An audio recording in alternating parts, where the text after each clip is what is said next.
Баршаңызға қайырлы күн. Бүгінгі видеода осындай керемет дәмді шығатын ерекше торт, Наполеон тортының рецептісімен бөлісемін.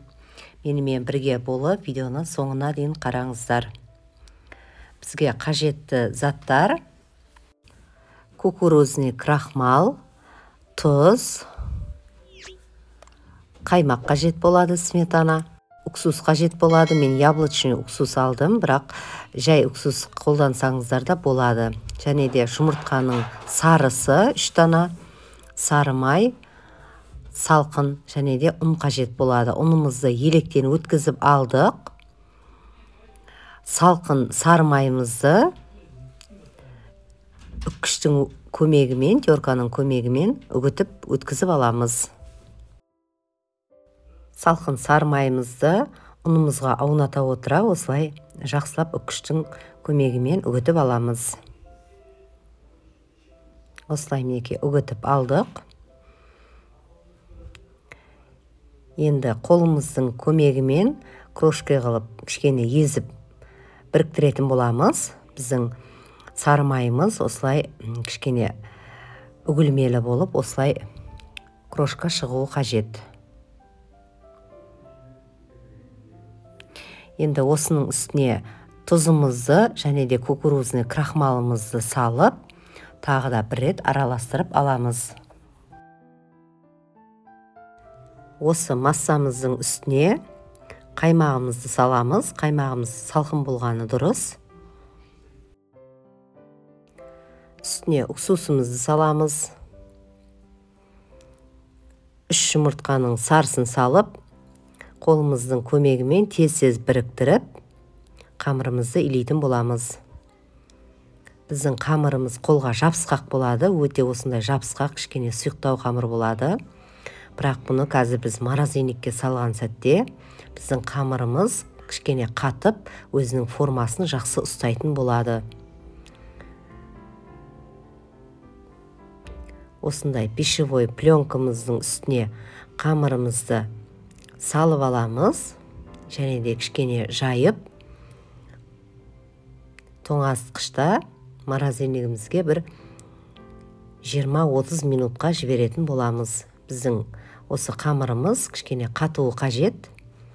Біздің қамырымыздың құрамындағы сары майымыз кішкене қатып, өз формасын жақсы ұстайтын қамыр болады. Бізге жаюға ыңғайлы болады. Осылай салып қоямыз. Мінекей 30 минуттай тұрды біздің қамырымыз тоңазытқышта. Қамырымыздың құрамындағы сары майымыз, қаймағымыз бәрі қатып, кішкене қамырымыз жақсы формасын ұстайтын қалыпқа енеді. Енді столымыздың үстіне ұнымызды сеуіп, осы қамырды жайып аламыз. Жақсы жайлады біздің қамырымыз. Үстіне ұн сеуді ұмытпаймыз. Қамырымыз столға жабысып қалуы мүмкін. Енді осылай видеода көрсетілгендей ұзынша қылып қамырымызды жайып алатын боламыз. Осылай мінекей жайып аламыз.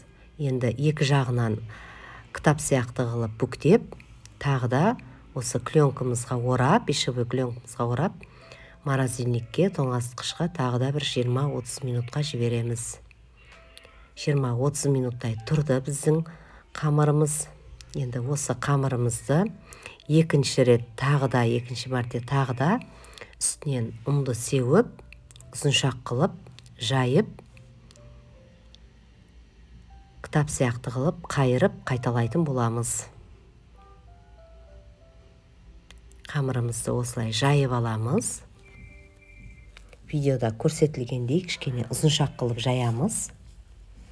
Біздің қамырларымыз өте жұмыс жасағанға ыңғайлы болып қалады.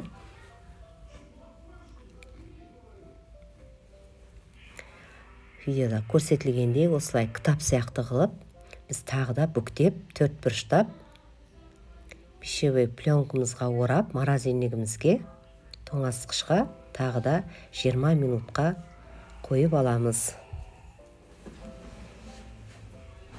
20 минутқа тағы да қойып алдық. Енді осы қамырларымызды біз 8 бөлікке бөліп аламыз. 6 бөлікке де бөлсеңіз болады, өз қалауларыңыз бойынша. Бірақ мен 8 бөлікке бөлемін. Маған осы Наполеон тортының өте жұқа болғаны ұнайды, сондықтан 8 бөлікке бөлемін. Сіздер өз қалауларыңыз бойынша және тортыңыздың диаметріне байланысты 6 бөлікке бөлсеңіздер де болады. Мінекей 8 бөлікке бөліп алдым. Енді осыны 4 бұрыштап, жақсылап жайып аламын. Мен тортымның формасын 4 бұрыштылап жасайтын болғандықтан, осы қамырымды 4 бұрышты қылып, жұқа қылып жайып аламын. Сіз өз қалауларыңыз бойынша дөңгелетіп жасасаңыз да болады. Ең маңыздысы біз қамырымызды өте жұқа қылып жаюымыз қажет. Осылай меке жұқартып жайып алдым. Енді біздің пісіретін осы пергаментный бумагамыздың үстіне қойып, қызып тұрған пешімізде пісіріп аламыз. Шайыншығының көмегімен осылай түйреп шығамыз.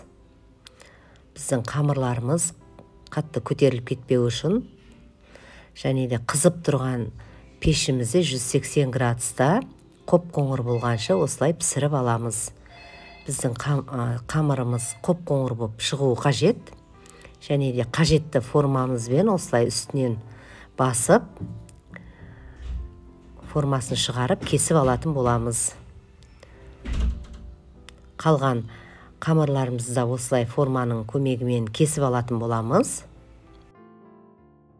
Біздің корждарымыз өте үгілмелі болып шығады. Осындай мінекей слоеный болып, жұп-жұқа болып піседі. Қалған корждарымызды да осылай формасын келтіріп, кесіп алатын боламыз. Біздің торттарымыз өте тегіс шығатын болады.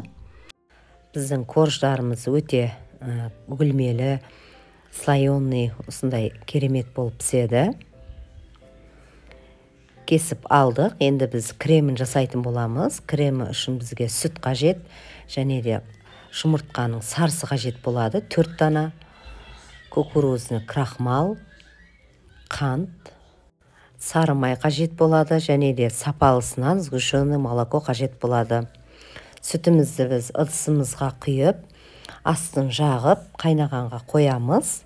Және де екінші ыдысымызға қантымызды, кукурузный крахмалымызды және де жұмыртқаның сарысын 4 дана салып, венчиктің көмегімен жақсылап араластыратын боламыз.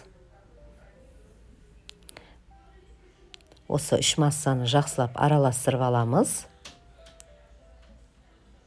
Осындай болып, сұйылып бірігетін болады. Біздің массамыз өстіп сұйылады. Сүтіміз қайнап бастағанда, сүтімізден азырақ массаны алып, біздің жаңағы сұйықтығымызға қосып, кішкене араластыратын боламыз. Ыстық сүтті құйған соң, тез-тез тоқтамай араластырып тұру қажет. Қайнап тұрған сүтіміздің үстіне сол массаны құйып, жақсылап араластыратын боламыз. Біздің сүтіміз, креміміз қайнап бастаған соң, ровно 1 минут араластырып тұрамыз. Қайнаған соң 1 минуттай ол отта қайнап осылай қоюлануы қажет. Біздің креміміз дайын осымен. Қою масса шықты бізде мінекей. Енді осы кремімізді басқа ыдысымызға салып аламыз. Тезірек суы үшін бөлме температурасында азырақ суытып алып, үстіне сары майымызды салатын боламыз. Сары майымызды салып, сары майымыз бөлме температурасында болғаны дұрыс. Осы массаға біріктіріп, ерітіп, жақсылап араластырамыз. Біздің креміміз осындай болып дайын болды. Енді пищевой пленканы осындай контакт бетіне тигізіп, осылай жауып, бөлме температурасында суытып алатын боламыз. Мінекей біздің креміміз жақсылап суыды. Енді екінші массамызды жасайтын боламыз. Біз сгущенный молокомыздың үстіне, сгущенный молокомыз салқын болуы қажет. Соның үстіне бөлме температурасындағы сары майымызды салып, миксеріміздің көмегімен жақсылап миксерлеп араластырып аламыз. Бізде крем шығуы қажет, қоюланып. Көп миксерлемейміз. Осылай бір қалыпты крем шыққан сәтте, қоюланған сәтте миксерді тоқтатып, екі массаны біріктіретін боламыз. Осы екі массаны салып, қайнатпалы кремімізді үстіне салып, жақсылап араластырып біріктіреміз.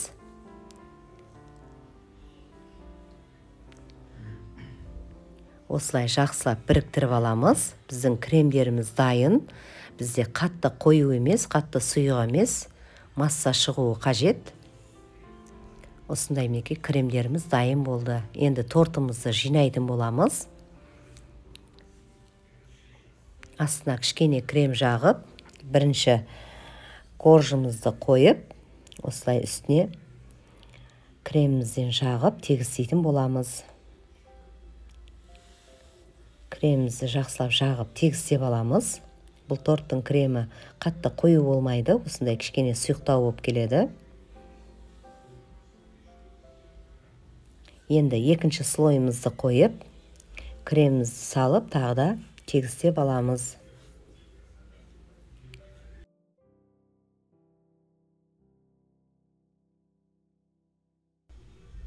Барлық корждарымызды осылай үстіне тегістеп, жинап аламыз. Осы тортқа қажетті заттардың бәрін өлшеміменен осы видеоның астына жазып қалдыратын боламын.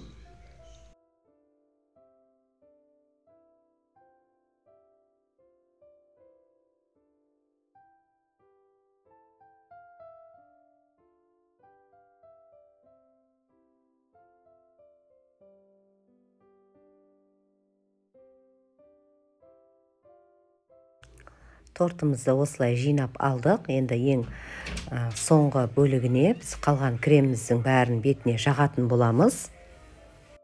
Біз тортымызды осылай жинап болдық. Енді әсемдейтін боламыз. Ол үшін бізге жаңа коржымызды кесіп алғанда шет-шетіндегі ауысық корждарымыздан осылай үгітіп, қолымызбен үгітіп аламыз. Осының бетіне сеуіп, қазір тортымызды әсемдейтін боламыз. Біздің корждарымыз қолымызбен өте тез үгітілетін болады. Осылай бетіне бір тегіс қылып, және де тортымыздың жан жағына осылай жабыстырып шығатын боламыз. Біздің тортымыз дайын. Енді осы тортымызды холодильнигімізге, тоңазытқышқа бір 5-6 сағатқа қойып алсақ болады. Тортымызды кесетін боламыз. Кескенде өте хрустящий болып, біздің тортымыз өте нәзік болып шығады. Кесіп мінекей ішін көрсетемін. Осындай слоеный болып, өте дәмді болып шығады.